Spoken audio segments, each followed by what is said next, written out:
Egan, what's up, bro? You ready, friend? There you Hi. are. How you doing? Good, Let, thanks. let's get you some share screen so you could get you going here. This one I was like, oh, and I'm not a numbers person. I'm very, very dumb when it comes to arithmetic. So this was certainly one of those where it's like, oh yeah, and me and AC, like, and everyone that when we were reading these submissions, we were like, oh yes, please. And so Egan's a professor in the Department of Curriculum Studies, College of Education, and an associate member of the Department of Mathematics and Statistics, College of Art and Sciences, and the University of Saskatchewan, Canada. He's also status only professor in the Department of Curriculum, Teaching, and Learning in the Ontario Institute for Studies in Education at the University of Toronto, and adjunct professor in the Faculty of Education at Simon Fraser University. So smart times smart equals this presentation. So go ahead and take it away.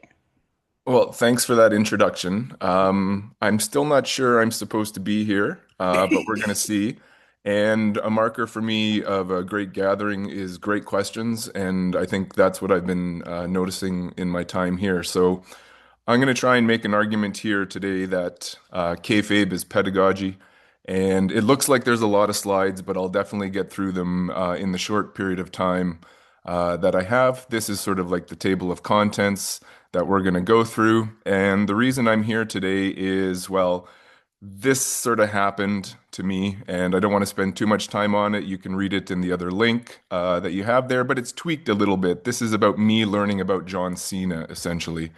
So, who are you, Egan? Why are you here? So, I thought I'd share with you some of my wrestling credentials, for lack of a better word. I grew up in Kamloops, British Columbia, in Canada, and I had one of those televisions that everybody talks about with the dial on it that, yes, broke at some point, and you would use pliers to change the channels. Why this is important is because NBC was two to the left of 12 o'clock. And I used to be disappointed when Saturday Night Live would come on TV. And the reason why was because that means that Saturday night's main event wasn't being shown on my four channel television at the time. Looking back, these aren't minor matches. For example, you're seeing Hulk Hogan and Andre the Giant versus King Kong Bundy and Big John Studd just airing on television on a Saturday evening. So this is sort of like how I cut my teeth with wrestling. This is sort of where I'm coming from when I talk about this to you. I kind of continued with this a little bit, and then interest sort of waned. Life sort of got in the way a little bit. There were some work parties that kind of kept me in it a little bit. But just recently, over the last couple of years, I find myself watching the A&E channel. And part of the reason for this is, we're getting some documentaries now from the genre that, sort of I was familiar with. So I'm watching some wrestlers going around, traveling around the country, trying to find a belt or a pair of shoes or something along those lines. And I'm doing so with interest. So I guess if you were to say, who am I? I'm a golden era guy, and I have some knowledge of the generation and the attitude era. So perhaps the most important part of my wrestling credentials is I've tried to sort of marry the teaching and learning of arithmetic with wrestling, and I gave it an initial shot here. And I appreciate the opportunity to come and sort of like bolster my credentials by being part of Wrestleposium. But that, like I said, at the same time, I'm a little scared about the questions that might come. So what are we doing here? I'm not going to spend too much time on some working definitions. You've all eloquently talked about kayfabe there. So I went to the Oxford English Dictionary, Merriam-Webster, Cambridge, and then you always have to go to the Urban Dictionary, which is kind of fun. But the reason we're talking about working definitions, what do I mean by pedagogy? I think Merriam-Webster says it kind of nicely. The art, science, or profession of teaching. And then you can see there's a very disgruntled person who wrote the definition of pedagogy for the Urban Dictionary there. So kind of fun. But these are just terms that everybody I know is familiar with. So join me for a minute, and we're going to enter metaphorically the Heart Dungeon, and we're going to enter for the elementary arithmetic edition of the Heart Dungeon. Apologies to the power plant, apologies to the performance center. As a Canadian, it's apropos that we enter the Hart family dungeon. If you were to take a look at my office right now, I'm only 134 hours walking away from the Heart Dungeon right now. So what would a elementary arithmetic version of the Heart Dungeon look like? So you're going to enter, you're going to learn about counting, addition, subtraction, multiplication, and division. This is going to be restricted to particular types of numbers, and you've all encountered this at some point. These elementary arithmetic aspects are foundational to school mathematics, to mathematics, and it's something that you're taught very early. So let's really dive into it. These are sort of things that you would see in the elementary arithmetic version of the Heart Dungeon. These are sort of the moves. You know, you go 3, subtract -2, and all of a sudden it becomes 3 plus 2, and the answer is 5. And then you're given some fractions, and you start to do all these different things, and all of a sudden you get 5/6. So these are things that you're learning in elementary arithmetic very early on. There's just a bit of a problem with this. Um, the problem is that students are learning these aspects, but they don't kind of really have a sense of what's happening. So when you get a question in elementary school and you go 3, subtract -2, you're told that subtracting a negative is like adding a positive. And there's sort of a culture around when someone says, "Why is this the case?" One of my teachers said the reason why subtracting a negative is like a positive is they went like this and they put their hands together and they went whoop, and that was sort of the justification for it. Now, this is kind of not why that is the case, but this stuff starts to snowball. So when you're doing the addition of fractions, there's a little method called the bow tie method, and you just do a whole bunch of multiplications, and the answer just sort of pops out for you. To convert from a decimal to a percent, you move the decimal. It's just that the decimal doesn't really move. So you're starting to see lots of issues that are starting to arise when you're learning these basic moves. They become rules or shortcuts or tips or tricks. If you just ask the first question about dividing fractions, students are often met with, "Why ask why? Just flip and multiply."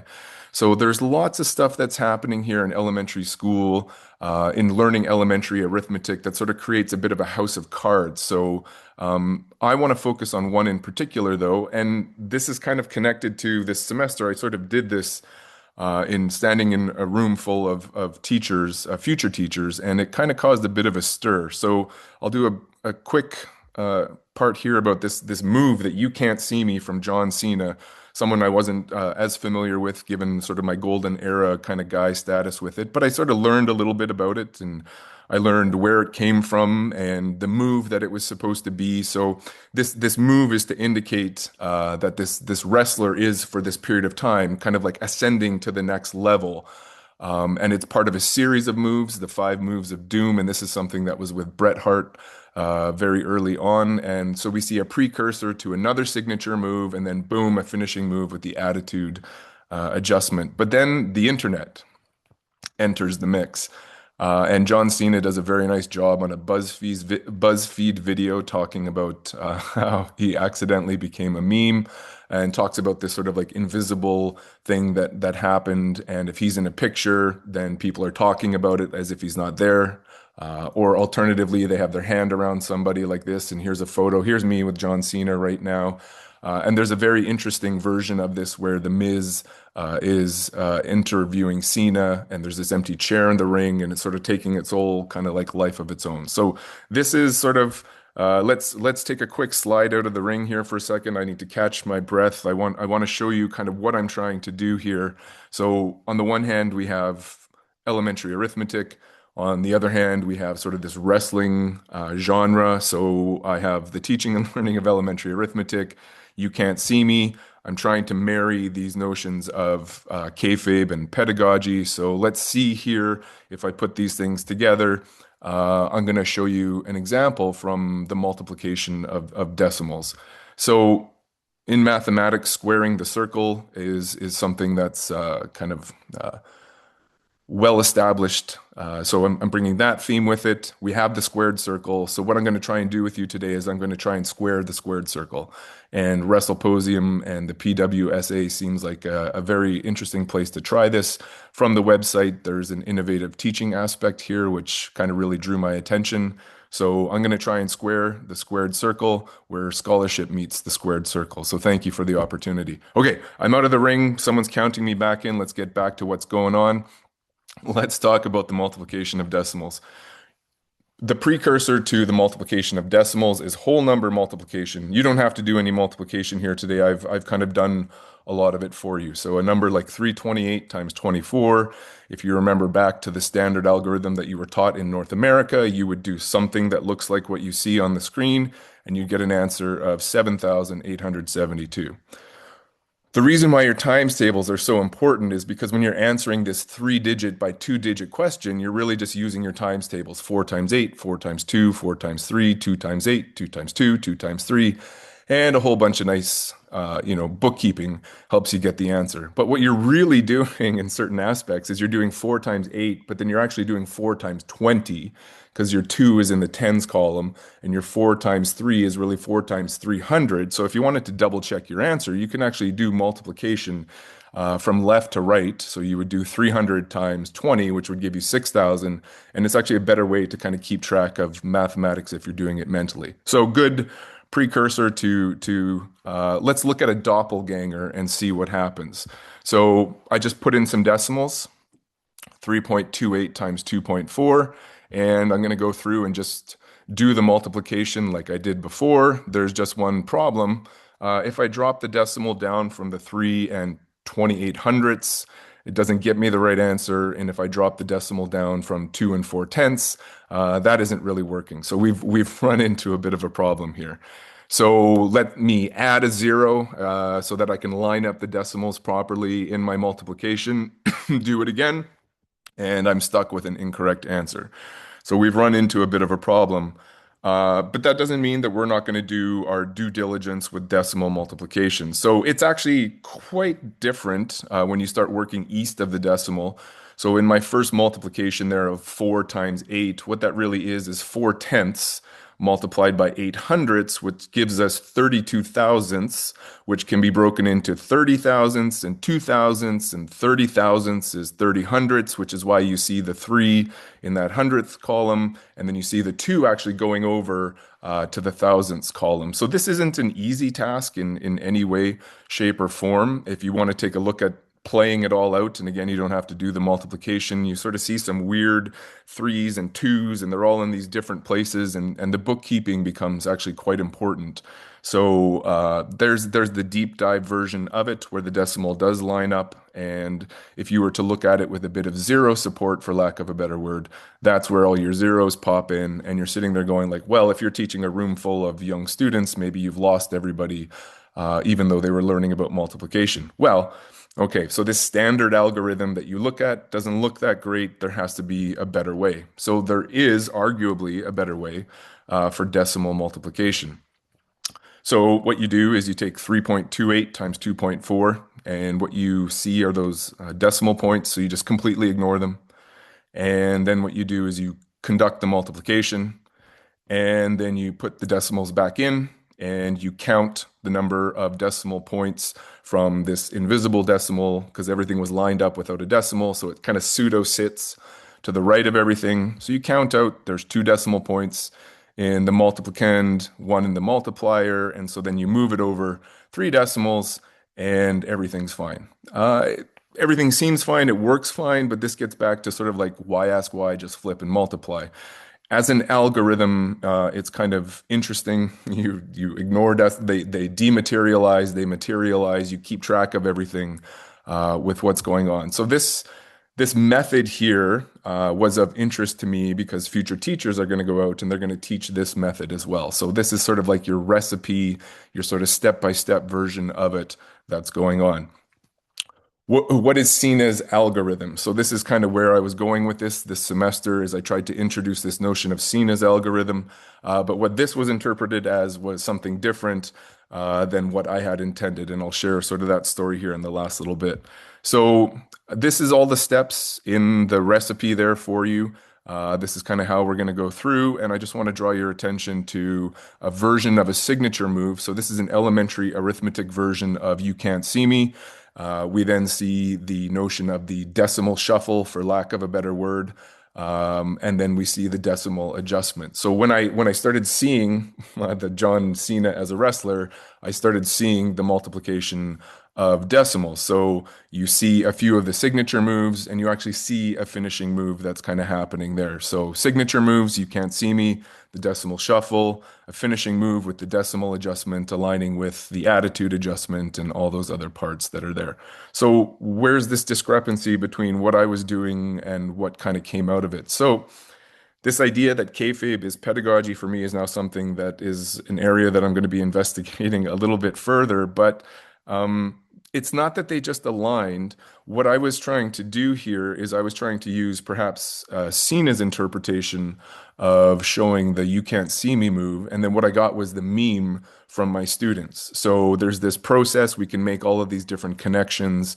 And it's okay. It's not perfect. It doesn't need to be perfect. What I wanted to draw your attention to is Cena's algorithm is a way to kind of get the students sort of interested in this. But what I wanted to have happen with this is not what happened. And this is the part that's of interest to me. On the left-hand side versus the right-hand side, I thought that when I did this, this would be an understanding to the rest of the room that we are now working on this different level.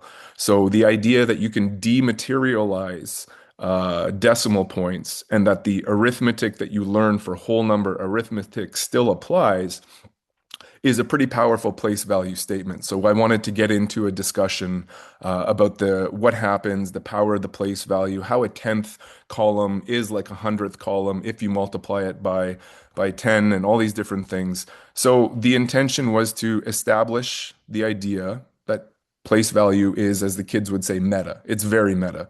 So when I say to you that I owe you $1,200, nobody's saying there's an issue if I give you $1,200. So 1,200 is 10 hundreds and two more hundreds, and then those 10 hundreds become 1,000. This is happening all to the east or to the right of the decimal point as well. The problem was is that all the students that were the future teachers looked at it and they said, "Oh, great.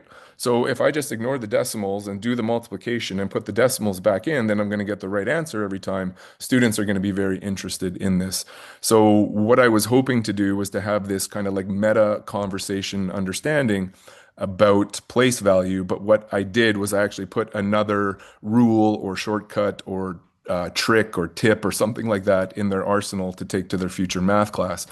So I've learned some lessons from what I tried to do here this semester, and I'd kind of like to share those with you. I tried to use the signature move to indicate that I was going to a higher level, to talk about place value. But then what happened was it's sort of this famous Red Auerbach quote, famous basketball coach for the Boston Celtics. It doesn't matter what's said, what matters is what's heard. And so this idea that the students learned that you can ignore the decimals, and they've already learned this before, but maybe I'm just sort of reinforcing the way they were taught.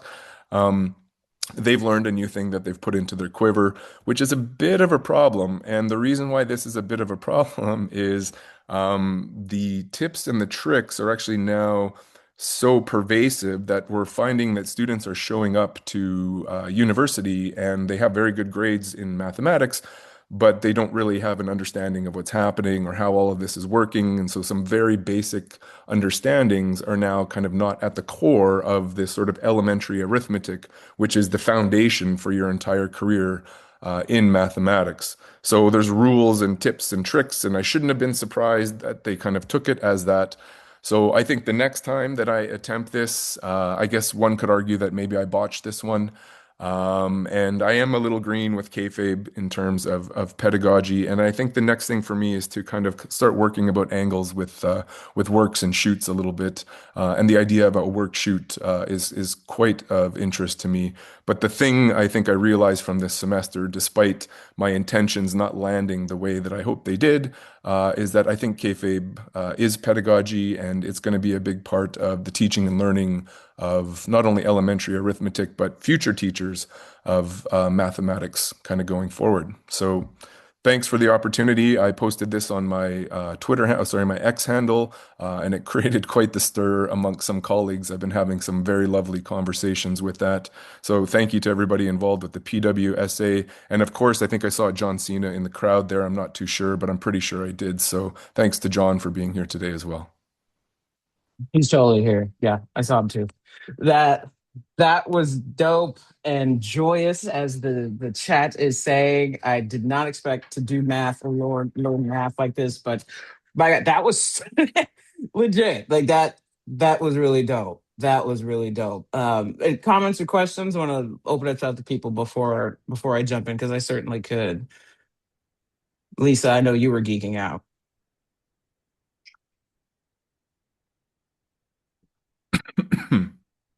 Let's see. So cool, maybe the best person I've ever seen. The crossover is very, very real. Yeah, like ooh, elementary arithmetic and the you can't see me meme generation. Love it. Yeah, I think even beyond the move, as Jeremy kind of mentioned, that Yeah. the justifications for a lot of these things really does become a house of cards. You learn a way to kind of get through it, and there's a very famous moment in most. I do this with the high school math teachers.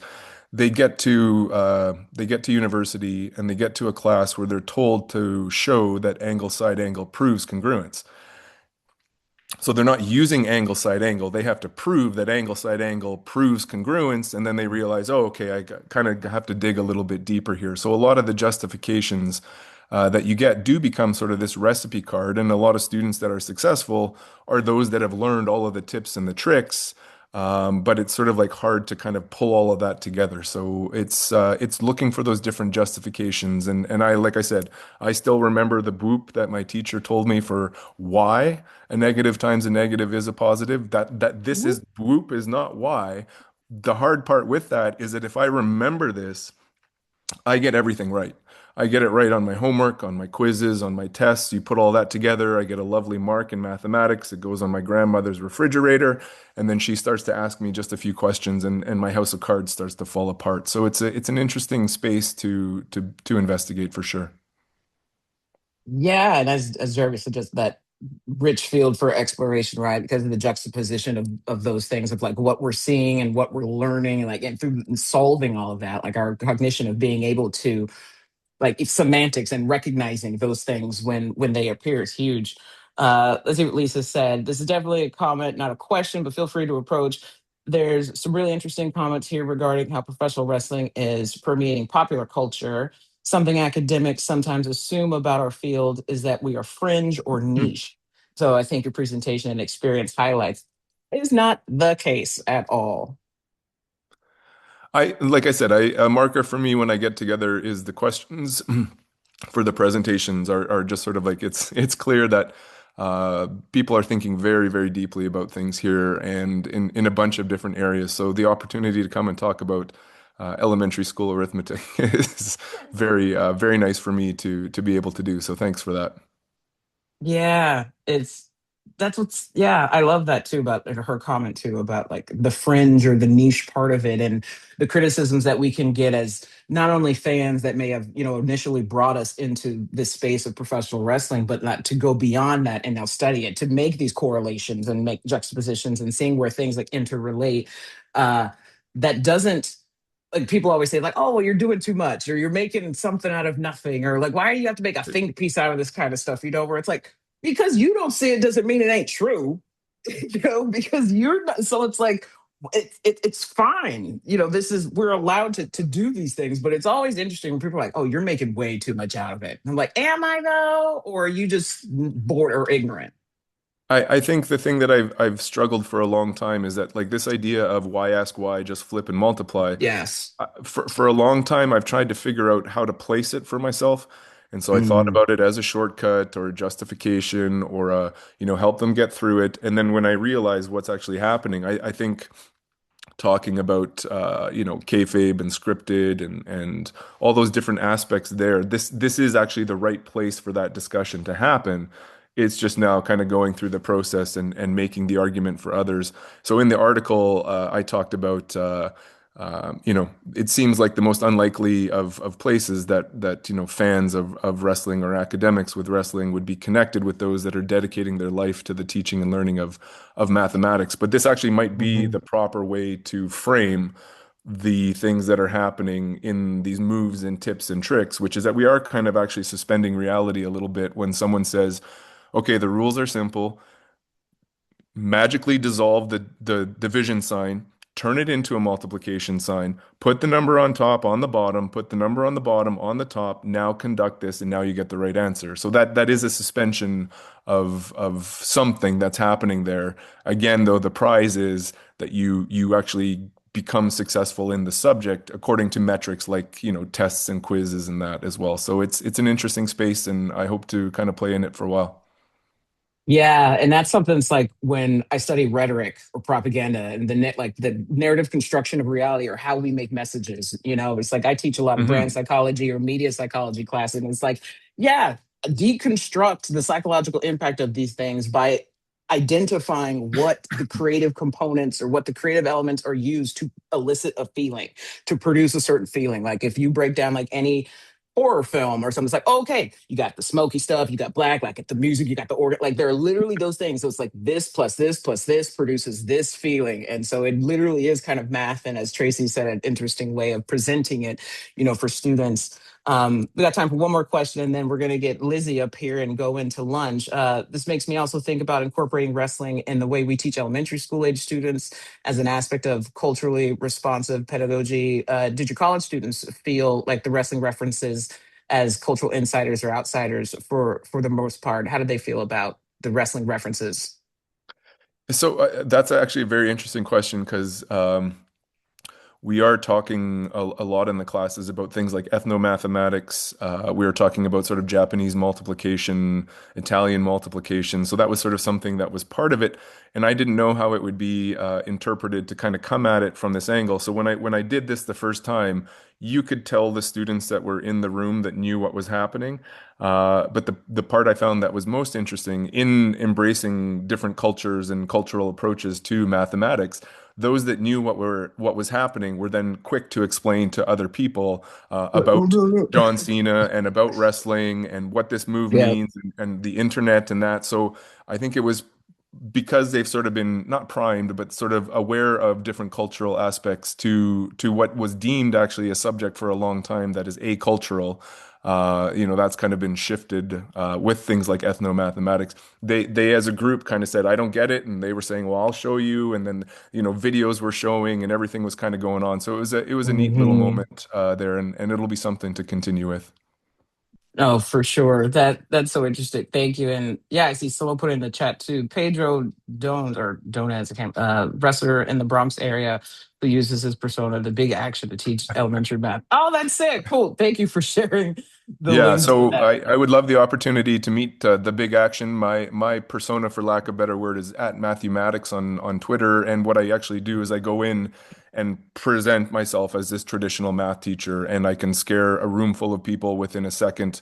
On the very first day, I say, "Hi, nice to Oh meet you." yeah. Put everything away except for a pen or a pencil, and they don't know what to do. So I think big action and Matthew Maddox might have a conversation. Thank you for that. Hell yeah. I love it. Thank you for that. That just legit. That was freaking awesome. Thank you. Much round of applause there.